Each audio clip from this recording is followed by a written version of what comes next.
Hello, my name's Dan Hill, and I'm the resident costume designer here at the Historic Cocoa Village Playhouse. I've been doing costumes here for 20 years, and it's my life, and I love it. Right now, we're working on Joseph and the amazing Technicolor Dreamcoat. This is the original Pharaoh costume made for Rick Roach in 2002. I wanted it to simulate leather, and the only material I could find at that time was a vinyl backed with flannel, typically seen as a tablecloth. But I took that and I made the Pharaoh / Elvis costume. At the time, this was pretty amazing, but it has suffered over the years.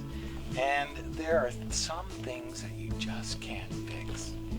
So I promised Rick Roach, rather than put him in a sauna suit for one more production, because he's the perfect Pharaoh, that I would make him a new Pharaoh costume. So I went to New York on my vacation time. I searched all of 38th and 39th Street looking for the perfect fabric to accent the new Pharaoh costume with, and I found this wonderful fabric. I brought it back. I'm making a new jumpsuit out of a stretched white denim. It'll breathe, it'll make him much more comfortable, and I bet that'll show up in a more dynamic performance. So here we are in Mrs. Potiphar's dressing room.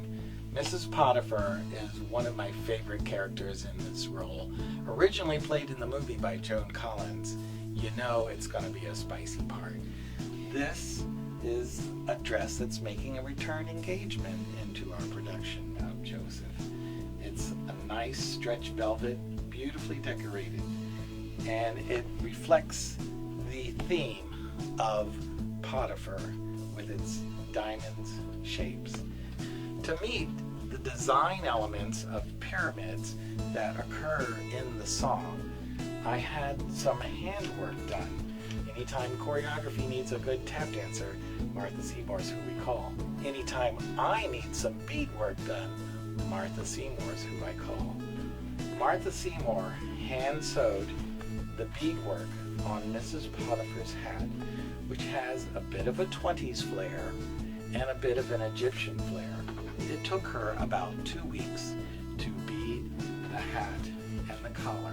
This area is for our children's choir. We have over 20 children in our choir. So I wanted to do something a little special for the little kiddies.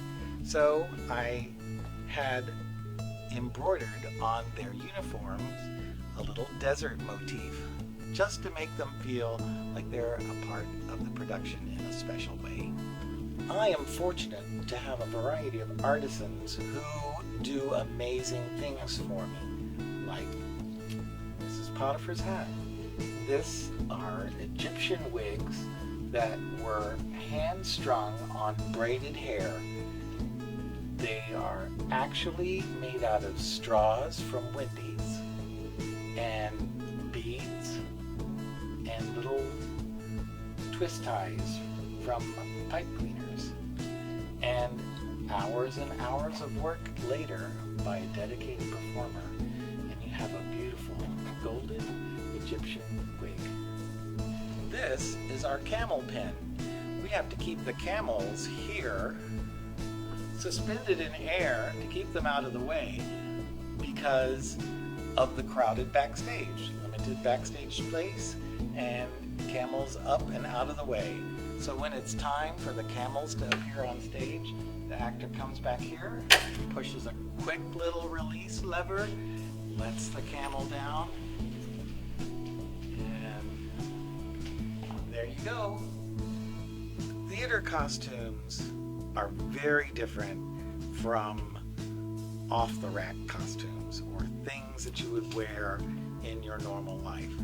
Sometimes that's just what you need, but oftentimes for dance numbers or activity, the lifespan of a stage garment is very different than the lifespan of a street clothes, because of the nature of theater, all the dramatic moments of your life are encapsulated into an hour and a half.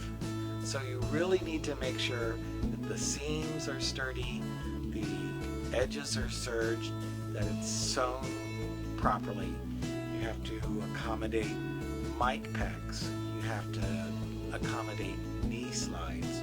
You have to accommodate movements that don't normally happen in a garment.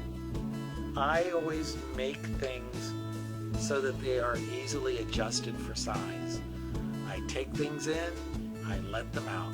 They're made to be adjusted like that, and that's one of the things you do if you're trying to build a wardrobe and make things that'll fit a variety of people with a variety of shapes.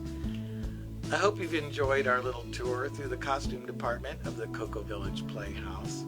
We are a week from production, so there's still plenty to do, but I'm sure it'll all come out great and that you will have a wonderful time when you come to see our production of Joseph and the Amazing Technicolor Dreamcoat here at the Historic Cocoa Village Playhouse.